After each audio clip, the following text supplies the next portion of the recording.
স্বাগত ডিবিসি সংবাদে। আপনাদের সাথে আছি আমি সুনন্দা রায় চৌধুরী। এবার জানাবো খবরের বিস্তারিত। শিক্ষার্থী ভর্তির মধ্য দিয়ে যাত্রা শুরু করলো কুড়িগ্রাম কৃষি বিশ্ববিদ্যালয়। 2023-24 শিক্ষাবর্ষে দুটি অনুষদে গুচ্ছ পদ্ধতিতে উত্তীর্ণদের ভর্তি কার্যক্রম শুরু হয়েছে আজ। এখন শিক্ষা কার্যক্রম চালুর মাধ্যমে বিশ্ববিদ্যালয়টিকে আন্তর্জাতিক মানে এগিয়ে নেওয়ার প্রত্যাশা উপাচার্যের। উত্তরের কৃষিভিত্তিক জনপদ কুড়িগ্রামে 2020 সালে অনুমোদন দেয়া হয় দেশের নবম কৃষি বিশ্ববিদ্যালয়। 2021 সালে প্রতিষ্ঠার পর শহরের কৃষ্ণপুর রেল ক্রসিং এলাকায় একাডেমিক ভবন ও পার্শ্ববর্তী ভোকেশনাল মোড়ে ভাড়া করা ভবনে স্থাপন করা হয় প্রশাসনিক ভবন। গুচ্ছ পদ্ধতিতে উত্তীর্ণদের ভর্তির মধ্য দিয়ে শুরু হলো কুড়িগ্রাম কৃষি বিশ্ববিদ্যালয়ের শিক্ষা কার্যক্রম। কৃষি অনুষদে পড়ার সুযোগ পেয়েছি। ল্যাব ফ্যাসিলিটি নতুন ইউনিভার্সিটি হিসেবে অনেক ভালো এবং যা আছে আলহামদুলিল্লাহ ভালোই আছে। আমাদের হাত ধরে ইনশাল্লাহ এই ইউনিভার্সিটিটা এগিয়ে যাবে। ব্যাচ থেকেই শুরু হবে এই ভার্সিটির কার্যক্রম, ওই জন্য অনেক ভালো লাগছে। রাজনীতি মুক্ত থাকতে হবে, আবাসন ব্যবস্থাটা যেন ভালো হয়, মেয়েদের যেন ভালো সুবিধা পায়। উচ্চশিক্ষার দ্বার উন্মোচিত হওয়ায় খুশি জেলার মানুষ।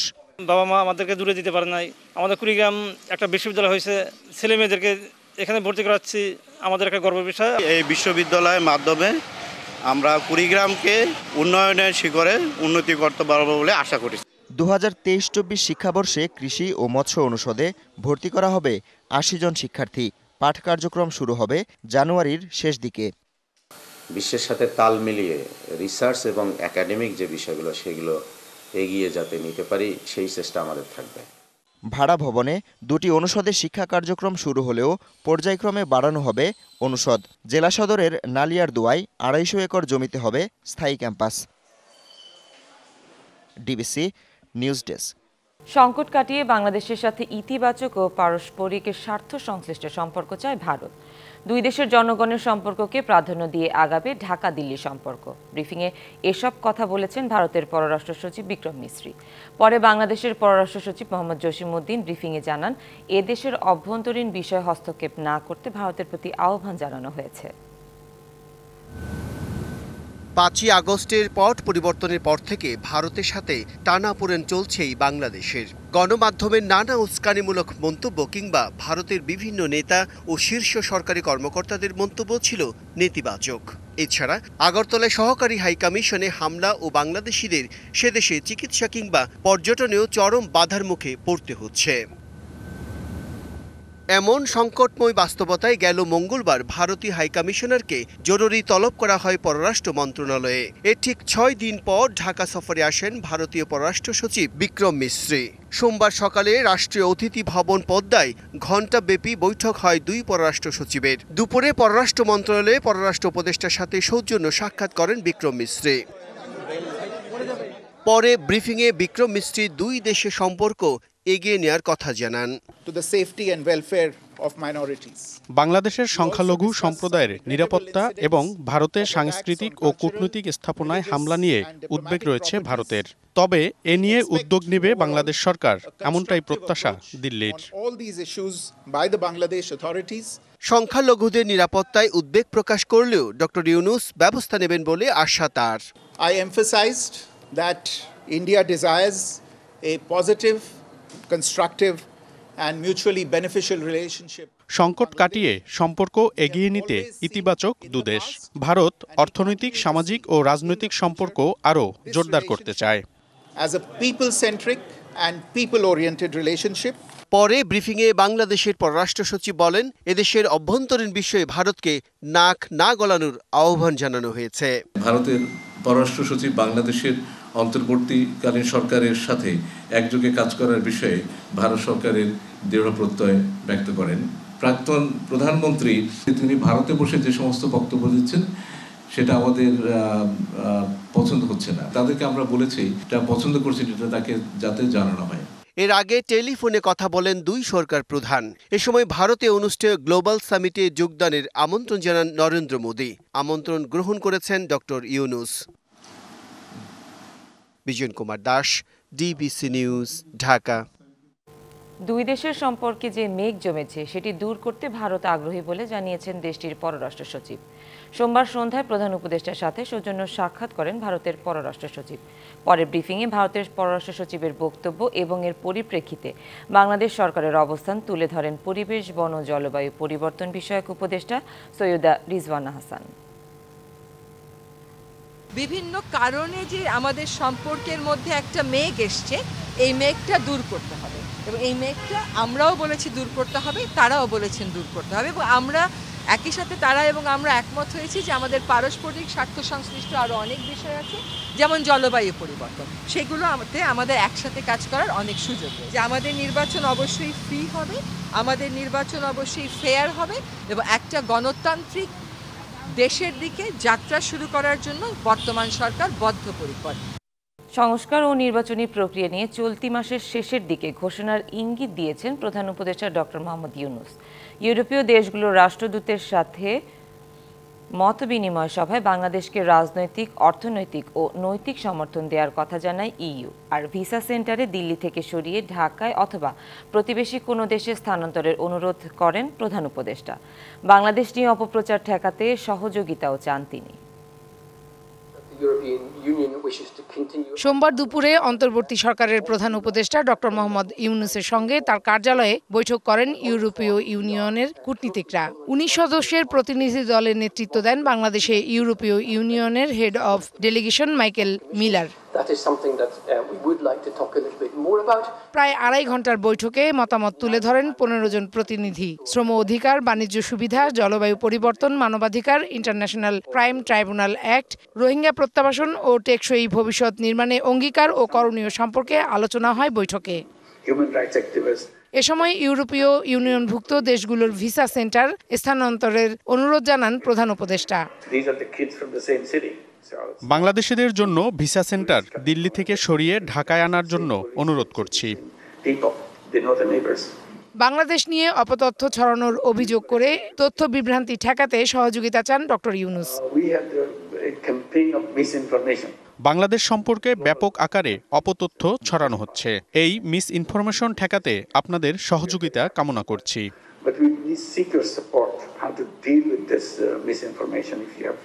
দেশের সব রাজনৈতিক দল ও ধর্মীয় জনগোষ্ঠী ঐক্যবদ্ধ জানিয়ে তিনি সংস্কার ও নির্বাচন প্রক্রিয়া সম্পর্কেও ইইউ প্রতিনিধিদের বিস্তারিত জানান। কিছু সুপারিশ ও পরামর্শ দিয়ে বাংলাদেশকে সার্বিকভাবে সমর্থন দেওয়ার কথা জানান ইউরোপীয় ইউনিয়নের প্রতিনিধিরা।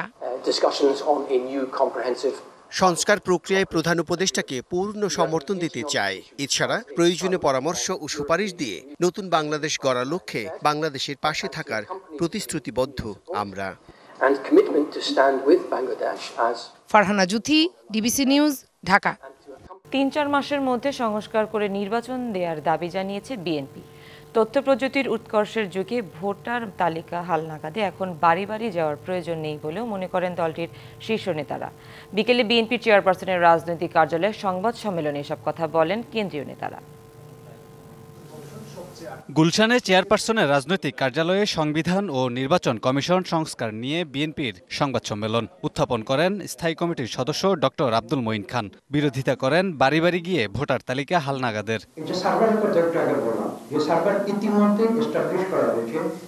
নির্বাচন কমিশনের কাছে ছিল, সেটা হস্তান্তর করা হয়েছে ওদের পাশের বা কমিউনিস্টের কাছে, সেটা আমরা ফিরিয়ে আনতে বলেছি। কিন্তু এই তথ্যগুলো কিন্তু আমাদের সার্ভারে ইতিমধ্যে আছে। এখন যেটা প্রয়োজন সেটা তো নতুন করে ভোটার তালিকা করার কোনো প্রয়োজন নেই। এখন হচ্ছে এটাকে আপডেটিং করা এবং অ্যাডভান্টেজ হচ্ছে যেহেতু আমরা ইনফরমেশন টেকনোলজি আমাদের হাতে আছে, আপডেট করার বিষয়টিও কিন্তু এখন আর বাড়ি বাড়ি গিয়ে করার প্রয়োজন করে না। অগ্রাধিকার ভিত্তিতে নির্বাচন ব্যবস্থা ও সংবিধান সংস্কার জরুরি বলেও মত তার। এবং সেগুলো আমরা লিপিবদ্ধ করেছি। সুষ্ঠু নির্বাচনে তত্ত্বাবধায়ক সরকার ব্যবস্থার উপর জোর দেন স্থায়ী কমিটির আরেক সদস্য সালাউদ্দিন আহমেদ। কথা বলেন ভোট আয়োজনের সময় নিয়ে। নির্বাচনী অফিস, নির্বাচনী কর্মকর্তা এবং নির্বাচনের সময় পুলিং এর নিয়োগ ইত্যাদির জন্য যে সময় লাগে, ডিলিমিটেশনের জন্য কিছুটা সময় লাগে, শুনানি করতে হয়, সীমানা নিতে হয়। তারপরের যে কাজগুলো, এগুলো সবগুলো গোছাতে প্র্যাকটিক্যালি 2 থেকে 3 মাসের বেশি সময় লাগার কথা নয়। এগুলো শস্য সমন্বিত করে এটি নির্বাচন উপহার দিতে আমাদের মনে হয় না এটা খুব বেশি দিয়ে 3 থেকে 4 মাসের বেশি সময় লাগার কথা। অতীতে যেসব কর্মকর্তা কর্মচারী রাতের ভোটে সহযোগিতা করেছে তাদের ব্যাপারে তদন্ত করে তাদের বিরুদ্ধে ব্যবস্থা নেওয়ার কথাও জানান নেতারা। ছাত্র শ্রমিক জনতার অভ্যুত্থানে তারা বিতাড়িত হয়েছে, যাদের মাধ্যমেই অপকর্ম করা হয়েছে তাদের ব্যাপারে আমরা তদন্ত করে তাদের ব্যাপারে ব্যবস্থা নেওয়ার কথা বলেছি এবং ওই ধরনের লোকরা যাতে আর নির্বাচনী প্রক্রিয়া না থাকে সেটা আমরা প্রস্তাব করেছি। Kamrul Hasan, DBC news, Dhaka. 1950 সাল থেকে প্রতি বছর 10 ডিসেম্বর আন্তর্জাতিক মানবাধিকার দিবস পালিত হয়ে আসছে। এবছর আন্তর্জাতিক মানবাধিকার দিবসের প্রতিপাদ্য আমাদের অধিকার আমাদের ভবিষ্যৎ এখনই। মানবাধিকার কর্মীরা বলছেন, মানবাধিকার রক্ষায় প্রাতিষ্ঠানিক সব আয়োজনে বাংলাদেশে থাকলেও তার বাস্তবায়নই বড় চ্যালেঞ্জ। সামাজিক রাজনৈতিক অস্থিরতার অবসান ঘটাতে পদক্ষেপ নেওয়ার দাবি তাদের। ছাত্র জনতার বৈষম্য বিরোধী আন্দোলনকে কেন্দ্র করে প্রাণ গেছে 127 শিশুর। আইন ও সালিশ কেন্দ্রের তথ্য অনুযায়ী এসব হত্যায় মামলা হয়নি একটিও। চলতি বছরের জানুয়ারি থেকে অক্টোবর পর্যন্ত ধর্ষণের শিকার 268 জন নারী। অক্টোবর পর্যন্ত সহিংসতায় প্রাণ গেছে 427 নারীর। আর শিশুর বিরুদ্ধে সহিংসতার যে চিত্র পাওয়া গেছে তার খুব কমই রেকর্ড হয়েছে থানায়। গণধোলায় মৃত্যু হয়েছে 100 জনের,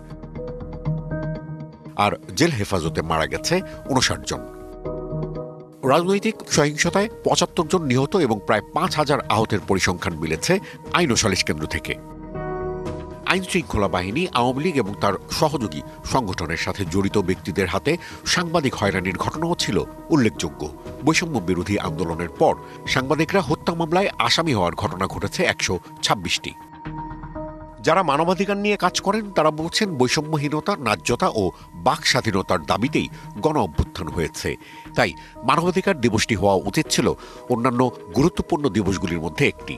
কর্তৃত্ববাদী যে রাজনীতি, কর্তৃত্ববাদী যে মনস্কতা, সেটি দূর করে এই দিবসের মধ্যে দিয়ে নতুন করে সমাজ এবং রাষ্ট্র তৈরি করার জায়গা। নানা ধরনের যে বৈষম্যের পাঠ্যক্রমগুলো রয়েছে সেগুলোকে দূরী করার যে পলিসি, দূরী করার যে পন্থা, সেগুলোকে খতিয়ে দেখার আসলে মূল জায়গা হওয়া উচিত ছিল এই সময়গুলো। রাজনৈতিক মতপার্থক্যের কারণে সাধারণ মানুষের সাথে বিভাজন ও সংঘর্ষের ঘটনা যাতে আর না ঘটে সেদিকে নজর দেওয়ার তাগিদ অপরাধ বিশেষজ্ঞদের। আমাদের এখানে রাজনৈতিক যে অনৈক্য অথবা মতাদর্শগত যে দূরত্ব রয়েছে, সেই দূরত্বের কারণে সাধারণ মানুষের মধ্যে যাতে বিভাজন, সংঘাত, সহিংসতার ঘটনাগুলো যাতে না ঘটে, এই ব্যাপারগুলোতে একটি ঐক্য গড়ে তোলা এবং সেটি লোক দেখানো ঐক্যের চেয়ে মননে এবং চিন্তায় একই সাথে আচরণে ধারণ করার মানসিকতা কিন্তু থাকতে হবে। গণজমায়েতে সহিংসতা প্রতিরোধ, ধর্মীয় ও জাতিগত সংখ্যালঘু সম্প্রদায়ের পর্যাপ্ত আইনি সহায়তা দেওয়ার আহ্বান মানবাধিকার কর্মীদের। Rajib Ghosh, DBC news, Dhaka. শীত আসতে না আসতেই আবারও ভয়াবহ বায়ু দূষণের রাজধানী ঢাকা। এরই মধ্যে সারা বিশ্বে দূষণের শীর্ষ শহর হিসেবে নাম উঠেছে। এই পরিস্থিতির জন্য মানবসৃষ্ট কারণই সবচেয়ে বেশি দায়ী। বিশেষজ্ঞরা দূষণ না কমার পেছনে পরিবেশ অধিদপ্তরের ব্যর্থতাকে দায়ী করছেন। আর এই সরকারি সংস্থাটি বায়ু দূষণ ঠেকানোকে কঠিন চ্যালেঞ্জ উল্লেখ করে বলছেন নানা পরিকল্পনার কথা। ঢাকার গুলশানে প্রগতি সরণির মূল সড়ক, রাস্তা কেটে চলছে সংস্কার। সড়কের উপরই ফেলে রাখা মাটি ও বালু ধুলা হয়ে বাতাসে একাকার। আর এই ছবি রাজধানীর ভাটার এলাকার। সড়কের ধুলায় একাকার চারপাশের সবকিছু। আবার রাজধানীর চারপাশ জুড়ে ইটভাটা ও কারখানার ধোঁয়া দূষণ ছড়াচ্ছে বাতাসে। ঢাকা এবং আশপাশের বিভিন্ন এলাকায় বর্জ্য পোড়ানোতেও দূষিত হচ্ছে বায়ু। বর্ষায় কিছুটা কম থাকলেও শীত আসতেই ভয়াবহ আকার ধারণ করেছে বায়ু দূষণ। এরই মধ্যে সারা বিশ্বে বায়ু দূষণে একাধিকবার শীর্ষে নাম উঠেছে ঢাকার। সোমবারও বিশ্বের সবচেয়ে দূষিত শহর ঢাকা। গবেষণায় দেখা গেছে, রাজধানীতে বায়ু দূষণের সবচেয়ে বড় কারণ সড়কে খোঁড়াখুড়ি ও নির্মাণ কাজ। এরপরই ইটভাটা ও কারখানার ধোঁয়া। এছাড়া যানবাহনের কালো ধোঁয়া ও বর্জ্য পোড়ানোও দূষণের অন্যতম কারণ।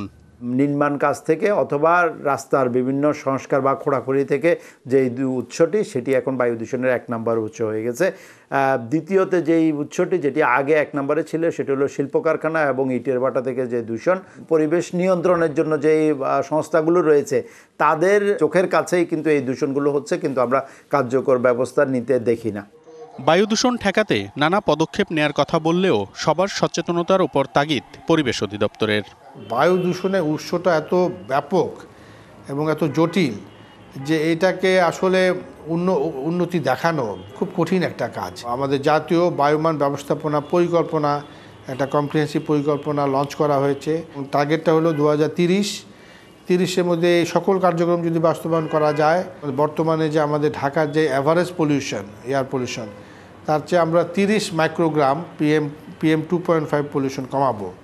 বায়ু দূষণ রোধে শুধু আশ্বাস নয়, যথাযথ পরিকল্পনা এবং বাস্তবায়নের উপর জোর দিয়েছেন বিশেষজ্ঞরা।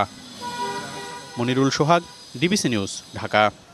হেমন্তের শেষ ভাগে হিমেল হাওয়া শীতের তীব্রতা বাড়িয়ে দিচ্ছে উত্তরাঞ্চলে। কমছে তাপমাত্রা, ঘন কুয়াশার চাদরে ঢাকা পড়েছে উত্তরের জেলা পঞ্চগড়ের পথঘাট। মঙ্গলবার ভোর থেকে ঘন কুয়াশার কারণে মহাসড়কগুলোতে হেডলাইট জ্বালিয়ে চলাচল করতে দেখা গেছে যানবাহনগুলো। ঘন কুয়াশা ও শীত উপেক্ষা করে কাজের সন্ধানে বের হয়েছে নিম্ন আয়ের মানুষরা।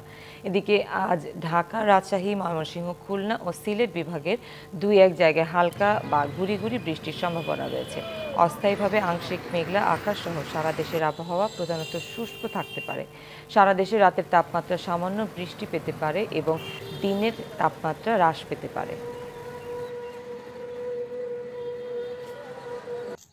শীতের আবহাওয়ার আরও খবর জানাতে চুয়াডাঙ্গা থেকে যুক্ত হচ্ছেন সহকর্মী কামরুজ্জামান সেলিম। সেলিম, শীতের তীব্রতা কেমন দেখছেন? শ্রমজীবী মানুষের অবস্থা কেমন জানাবেন? সুনন্দা, আজকে চুয়াডাঙ্গায় সকাল 9টায় তাপমাত্রা রেকর্ড করা হয়েছে 15 ডিগ্রি সেলসিয়াস, যেটি গতকাল ছিল 12.5 ডিগ্রি সেলসিয়াস এবং আজকে বাতাসের আর্দ্রতা 97%। এবং গতকাল থেকে কিন্তু চুয়াডাঙ্গায় তাপমাত্রা কমেছিল, কিন্তু গতকাল থেকে চুয়াডাঙ্গার আকাশে কিন্তু সূর্যের দেখা মেলেনি। আজকেও কিন্তু একই অবস্থা, চারিদিকে কিন্তু ঘন কুয়াশায় ঢেকে আছে। এই কারণেই কিন্তু শ্রমজীবী মানুষের অবস্থা কিন্তু বেশ খারাপ। তারা বাইরে বের হতে পারছে না, কাজ করতে পারছে না। কাজে না যাওয়ার কারণে তাদের কিন্তু সংসারের উপরে বেশ কিন্তু প্রভাব পড়েছে। আমরা গতকালকে বিকালে দেখেছি চুয়াডাঙ্গাতে কিন্তু গুড়ি গুড়ি বৃষ্টি হয়েছে। এই গুড়ি গুড়ি বৃষ্টির কারণে তাপমাত্রা কিছুটা বৃদ্ধি পেয়েছে, কিন্তু আবহাওয়া অফিসের পক্ষ থেকে যেটি বলা হচ্ছে আগামী 3 দিন অর্থাৎ আগামী বৃহস্পতিবার পর্যন্ত কিন্তু আবহাওয়া কিন্তু এরকমই থাকবে, অর্থাৎ আকাশ মেঘলা থাকবে, গুড়ি গুড়ি বৃষ্টির সম্ভাবনার কথা বলছে। এবং আগামী শনিবার কিন্তু তাপমাত্রার যে পারদ সেটি কমে আসবে এবং সেই তাপমাত্রার পারদটা কিন্তু 10-এর নিচে নেমে আসবে। আমরা কিন্তু শহরে দেখেছি বিভিন্ন যানবাহন কিন্তু হেডলাইট জ্বালিয়ে চলাফেরা করছে এবং শ্রমজীবী মানুষ কিন্তু বেশ বিপাকে রয়েছে। তারা কিন্তু কাজে যেতে পারছে না এই শীতে। এছাড়া কিন্তু উত্তরের যে হিম বাতাস, সেই হিম বাতাসের কারণেই কিন্তু শীতের যে তীব্রতা সেটি অনেক গুণ বাড়িয়ে তুলেছে। আমরা জেলা প্রশাসনের পক্ষ থেকে এখন পর্যন্ত কিন্তু শীতার্ত মানুষের মাঝে শীতবস্ত্র বিতরণের কোনো উদ্যোগ দেখিনি। তবে জেলা প্রশাসনের পক্ষ থেকে যেটি বলা হচ্ছে যে ত্রাণ মন্ত্রণালয়ে তারা একটি চিঠি প্রেরণ করেছে, হয়তো অচিরেই শীতবস্ত্র এসে পৌঁছে যাবে এবং আসলে কিন্তু শ্রমজীবী মানুষ যারা রয়েছে, শীতার্ত মানুষ এসে তাদের মধ্যে আসলে এগুলো বিতরণ করা হবে। এছাড়া কিন্তু আবহাওয়া অফিসের পক্ষ থেকে যেটি বলা হয়েছে যে তাপমাত্রা এই আগামী যে 3 দিন সে এরকমই থাকবে। এরপরে কিন্তু ধীরে ধীরে তাপমাত্রা কমে আসবে এবং আগামী শনিবার থেকে তাপমাত্রা 10-এর নিচে চলে আসবে। সুনন্দা। সেলিম, ধন্যবাদ আপনাকে আমাদের সাথে যুক্ত হওয়ার জন্য। চাঁপাইনবাবগঞ্জে আমন ধান কাটা ও মাড়াইয়ে ব্যস্ত সময় পার করছেন কৃষকরা। সার সংকটের মধ্যেই ভালো ফলনের পাশাপাশি ন্যায্য দামের আশা কৃষকদের। কৃষি বিভাগও আশ্বাস দিয়েছেন সে প্রত্যাশার। সীমান্তবর্তী জেলা চাঁপাইনবাবগঞ্জের মাঠে মাঠে সোনালী আমন ধান কাটা মাড়াইয়ে ব্যস্ত কৃষকরা। দম ফেলার সময় নেই কৃষাণীর। চলতি মৌসুমে আমন ধানের ফলনও ভালো হয়েছে, ফলে ধান সংগ্রহের উৎসবমুখর পরিবেশ স্থানীয়দের উঠানে। এছাড়া গরুর খাদ্য হিসেবে খড়ের চাহিদা বৃদ্ধি হওয়ায় দামও ভালো পাচ্ছেন তারা। কৃষকরা বলছেন প্রতি বিঘা জমি চাষাবাদে খরচ হয়েছে 12 থেকে 13 হাজার টাকা। প্রতি বিঘা জমি থেকে গড়ে ধান পাওয়া যাচ্ছে 22 থেকে 23 মণ করে। খরচ বাদ দিয়ে লাভের আশা করছেন তারা। 4 দিন থেকে ধান মারছি, প্রায় বিঘা 10 মতো ধান মারা হয়েছে। জেনে ধানের ফলন প্রায় অ্যাভারেজে আপনার 22 মণ। বিঘা প্রতি ধান আপনার 23 মণ 24 মণ বিঘা যাচ্ছে। তো আল্লাহর রহমতে ধানের ফলন খুব খারাপ নয়, ভালোই আছে। গত বছরের তুলনায় এবছর সার সংকট ও সারের দাম বেশি হওয়ায় খরচ বেশি পড়েছে।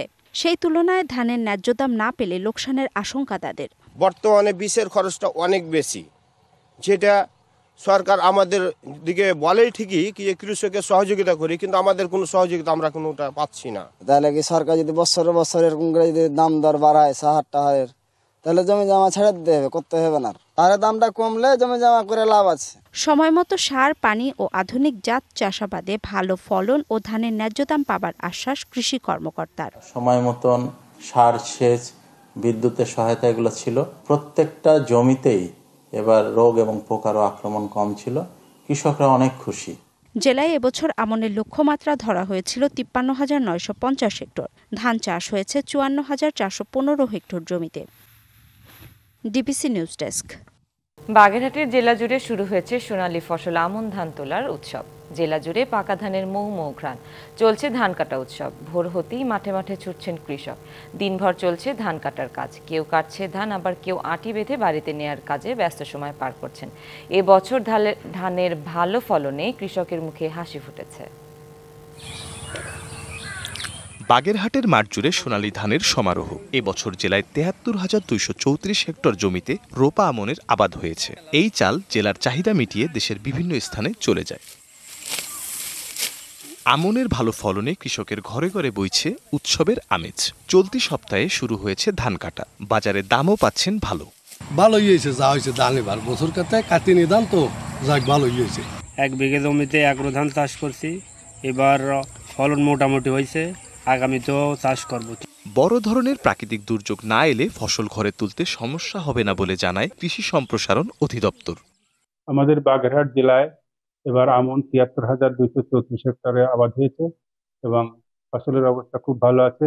পোকামাকড় এবং রোগবালাই এবার খুবই কম এবং আশা করছি আমরা ১,৮৫,৭৯৮ মেট্রিক টন চাউল উৎপাদন হবে আমাদের জেলায়।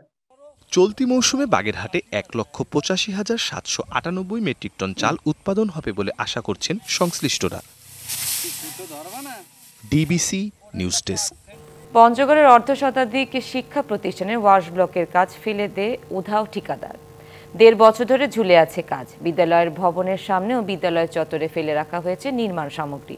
নিম্নমানের কাজ হওয়ায় ভেঙে পড়েছে দেয়াল ও গ্রিল। ওয়াশ ব্লকের সেফটি ট্যাঙ্ক খোলা রাখায় যে কোনো সময় ঘটতে পারে দুর্ঘটনা। এদিকে মাত্র ২০ থেকে ৩০% কাজ করে ৭০%-এর বেশি বিল তুলে নেওয়ার অভিযোগ উঠেছে ঠিকাদারি প্রতিষ্ঠানের বিরুদ্ধে। পঞ্চগড়ের বোদা উপজেলার ঝোলই শালশিরির ভীমদামাল সরকারি প্রাথমিক বিদ্যালয়ের সুপেয় পানি ও স্বাস্থ্যসম্মত টয়লেট নির্মাণে ২০২৩ সালের আগস্ট মাসে শুরু হয় ওয়াশ ব্লক নির্মাণের কাজ। পিডিপি প্রকল্পের অধীনে ১ বছরের প্রকল্প ১.৫ বছর গড়ালেও দৃশ্যমান হয়েছে কেবল ২০% কাজ। ১.৫ বছর ধরে বন্ধ রয়েছে নির্মাণ কাজ। লোহার রোডেও ধরেছে মরিচা। নষ্ট হয়ে যাচ্ছে রোডের গুণগত মান। দীর্ঘ প্রায় ২-২.৫ বছর থেকে পড়ে আছে, কিন্তু কাজ তো অল্প করে রাখে দিছে।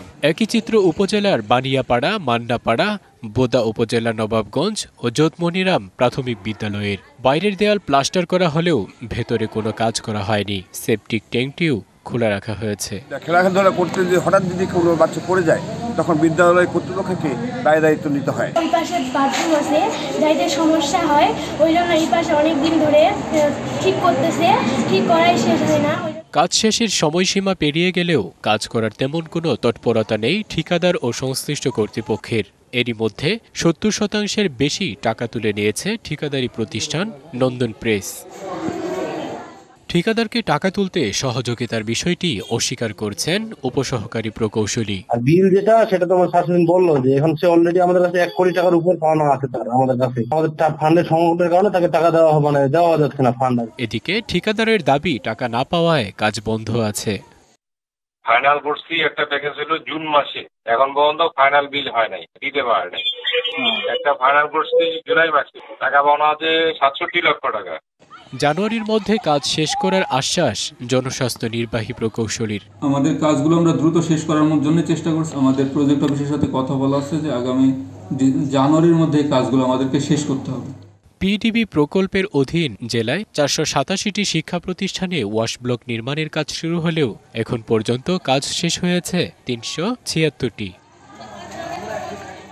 DBC news desk. আজ 10 ডিসেম্বর 1971 সালের এই দিনে হানাদার মুক্ত হয় খুলনা ও মাদারীপুর জেলা। এই দিনেই মুক্তিযোদ্ধাদের যুদ্ধ জাহাজ পদ্মা ও পলাশে বোমা হামলা চালায় হানাদার বাহিনী। এতে প্রাণ হারান বাংলার শ্রেষ্ঠ সন্তান বীর শ্রেষ্ঠ রুহুল আমিন ও বীর বিক্রম মহিবুল্লাহ। হিরন পয়েন্ট ও মোংলাকে শত্রুমুক্ত করে 10 ডিসেম্বর সকালে পদ্মা ও পলাশ নামে দুটি যুদ্ধজাহাজ নিয়ে পাকিস্তানের নৌঘাঁটি খুলনার খালিশপুরের তিতুমির ছুটে আসছিলেন মুক্তিযোদ্ধারা। রূপসা নদীতে প্রবেশের পর বিমান হামলার শিকার হয় জাহাজ দুটি। শহীদ হন বীরশ্রেষ্ঠ রুহুল আমিন ও বীর বিক্রম মহিবুল্লাহ। হামলায় বেঁচে যাওয়া এক শ্রেষ্ঠ সন্তান আজও বয়ে বেড়াচ্ছেন সেই দিনের বিষাদে ঢাকা স্মৃতি নিয়ে। রুহুল আমিন সহ বীরশ্রেষ্ঠ ও জাহাজেই ছিল, যখন ওই কিনারায় বেঁধে গেল তখন ও পানি খেতে চাইছিল, হি ওয়াজ অ্যালাইভ, কিন্তু ওরা পানি দিতে চায়নি। মাদারীপুরের AR হাওলাদার জুট মিলের ডি-টাইপ ভবনটিকে টর্চার সেল হিসেবে ব্যবহার করে পাক বাহিনী শত শত নারী পুরুষকে ধর্ষণ ও হত্যা করে এই সেলের পশ্চিম পাশের মাঠে দেয় গণকবর। 8 ডিসেম্বর সমাদ্দার ব্রিজ এলাকায় 3 দিন 2 রাত হানাদার বাহিনীর বিরুদ্ধে কমান্ডার খলিলুর রহমান খানের নেতৃত্বে সম্মুখ যুদ্ধ পরিচালনা করেন মুক্তিকামী বাংলার দামাল ছেলেরা। মেজর আব্দুল হামিদ ঘটক তার কোমরের বেল্ট, মাথার টুপি এবং 454 বোরের একটি রিভলভার আমার কাছে হস্তান্তর করে সে আমাদের কাছে আত্মসমর্পণ করে। 10 ডিসেম্বর পাক বাহিনীর মেজর আব্দুল হামিদ ঘটক সহ 37 হানাদার আত্মসমর্পণ করে খলিল বাহিনীর কাছে। শহীদ মুক্তিযোদ্ধাদের যে তালিকাটা আছে আমরা তা নিয়েছি। নতুন করে কেউ আবেদন করে সেটি আমরা যাচাই বাছাই করব এবং সঠিকতা যাচাই করে তারপরে আমরা এই তালিকাতে নাম অন্তর্ভুক্ত করব। মাদারীপুরের 14টি স্থানে রয়েছে গণহত্যার নিদর্শন হিসেবে গণকবর। শহীদ মুক্তিযোদ্ধাদের স্মৃতি সংরক্ষণে সমাদ্দার ব্রিজ এলাকায় নির্মিত হয়েছে স্মৃতিস্তম্ভ। Shakib Al Hasan, DBC news desk.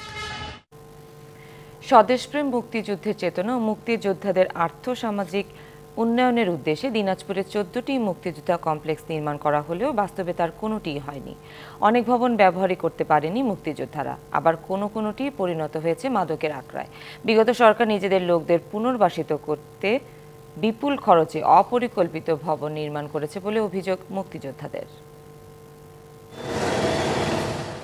Dinajpur জেলায় একটি আর উপজেলা পর্যায়ে মুক্তিযোদ্ধা কমপ্লেক্স 13টি। এসব নির্মাণ করা হয় আওয়ামী লীগের আমলে। উপজেলার প্রতিটি ভবনে খরচ প্রায় 1,83,00,000 টাকা, আর জেলায় 1,60,00,000।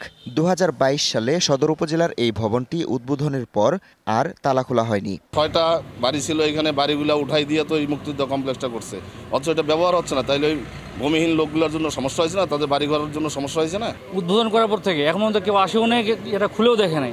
আর এর পিছনে এমন হয়ে গেছে যে মাদকের আড্ডা, সন্ধ্যা বিকাল কোনো কিছু নাই, সবসময় এখানে মাদক নিয়ে পড়ে থাকে সবাই। মুক্তিযুদ্ধের চেতনা ও দেশপ্রেম উদ্বুদ্ধ করা, মুক্তিযোদ্ধা সংসদের প্রাতিষ্ঠানিক ক্ষমতা বাড়ানো, মুক্তিযোদ্ধা ও তাদের সন্তানদের আর্থসামাজিক অবস্থার উন্নয়ন ও কর্মসংস্থান সৃষ্টিই ছিল এই প্রকল্পের উদ্দেশ্য। কিন্তু বিপুল অর্থ ব্যয়ে কার স্বার্থে এই কমপ্লেক্স নির্মাণ, এমন প্রশ্ন তুলেছেন খোদ মুক্তিযোদ্ধারা। আজকে পর্যন্ত এটার তালাটা খোলা হয়নি। মুক্তিযোদ্ধাদের বলি আর মুক্তিযোদ্ধা সংসদের কোনো কাজেই আসেনি। কমপ্লেক্সগুলি যে তৈরি করা হয়েছে, নির্মাণ করা হয়েছে, এইটার একটা অসৎ উদ্দেশ্য নিশ্চয়ই ছিল। খুব অবাক হয়ে আমরা এত টাকা দিয়ে যাদের উদ্দেশ্যে এই কমপ্লেক্সগুলো তৈরি হলো তাদের অদ্যাবধি কোনো কাজে লাগলো না, কাজে আসলো না। তো কী উদ্দেশ্যে এগুলি তৈরি করেছে না, নিজেদের লোকজনকে এখানে প্রোভাইড করা, বাণিজ্যে প্রোভাইড করা, এটা একটা বড় একটা দুর্নীতি হয়েছে বলে আমি মনে করি। 3 তলা বিশিষ্ট মুক্তিযোদ্ধা কমপ্লেক্স ভবনের প্রথম ও দ্বিতীয় তলায় দোকান আর তৃতীয় তলায় রয়েছে মুক্তিযোদ্ধাদের অফিস ও সেমিনার কক্ষ। এসব কমপ্লেক্স জনসমাগম ও বাণিজ্যিক এলাকায় করা হলেও অপরিকল্পিতভাবে নির্মাণের কারণে বাণিজ্যিক ব্যবহারেও আগ্রহ কম মানুষের। DBC news desk. সিরিয়ার বিদ্রোহীদের বিজয় এবং বাশার আল আসাদের পতনের পরবর্তী পরিস্থিতি নিয়ে নানা ধরনের উদ্বেগ উৎকণ্ঠা বিরাজ করছে প্রতিবেশী দেশগুলোর মধ্যে। কারণ সিরিয়ার গৃহযুদ্ধে কোনো না কোনোভাবে আক্রান্ত হয়েছে রাষ্ট্রগুলো। এই পরিস্থিতিতে বাশার আল আসাদের পতন দেশগুলোর ওপর কী প্রভাব ফেলতে যাচ্ছে তা নিয়ে নানা সমীকরণ শুরু হয়েছে। সম্ভাব্য চিত্র তুলে ধরা হয়েছে জেরুজালেম পোস্টের প্রতিবেদনে। আসাদ সরকারের পতনে তোলপাড় সিরিয়া। উত্তপ্ত পরিস্থিতির ছায়া পড়েছে পাশের দেশগুলোতে। এরই মধ্যে সিরিয়ার সীমান্তবর্তী গোলান মালভূমির বেশ কিছু অঞ্চল দখলে নিল ইসরায়েল।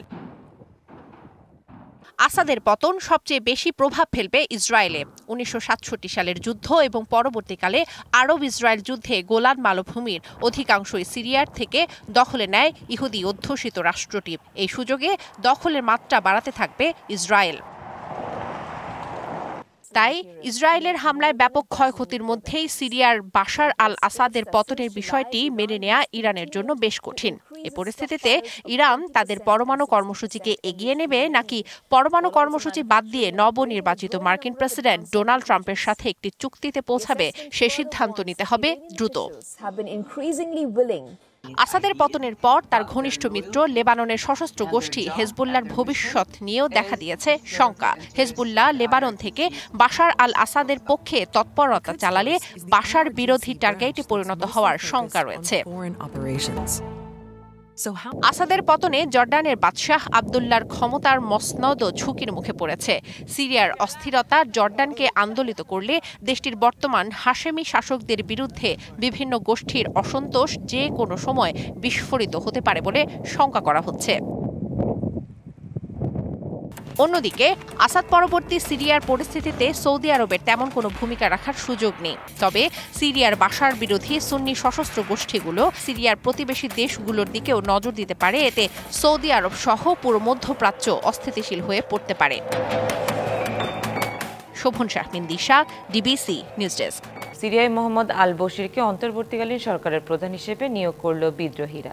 বিদ্রোহী গোষ্ঠী হায়াত আল সামের নেতৃত্বে গঠিত হচ্ছে এই সরকার। 41 বছর বয়সী মোহাম্মদ আল বশির বর্তমানে জাতীয় বিপ্লবী সরকারের ন্যাশনাল স্যালভেশন কাউন্সিল ইদলিব অঞ্চলের উন্নয়ন ও মানবিক বিষয়ক মন্ত্রী হিসেবে দায়িত্ব পালন করছেন। তার নেতৃত্বে অন্তর্বর্তী সরকার। এরই মধ্যে সিরিয়ার সাবেক প্রধানমন্ত্রী মোহাম্মদ আল জালালি বিদ্রোহীদের হাতে ক্ষমতা হস্তান্তরে সম্মত হয়েছে। সোমবার এইচটিএস এর প্রকাশিত এক ভিডিওতে মোহাম্মদ আল বশিরের সঙ্গে এইচটিএস এর নেতা জোলানি সহ সিরিয়ার সাবেক প্রধানমন্ত্রীকে নিয়ে বৈঠক করতে দেখা যায়। এদিকে সিরিয়ার ক্ষমতাচ্যুত প্রেসিডেন্ট বাশার আল আসাদ রাশিয়ায় আছেন কিনা তা নিশ্চিত করেননি রাশিয়া। সংবাদ এই ছিল এখনকার মতো। ডিবিসি নিউজের সংবাদগুলো পড়তে ভিজিট করুন dbcnews.tv আর ভিজিট করুন ডিবিসি নিউজের ফেসবুক পেজ এবং ইউটিউব চ্যানেল। সাথেই থাকুন।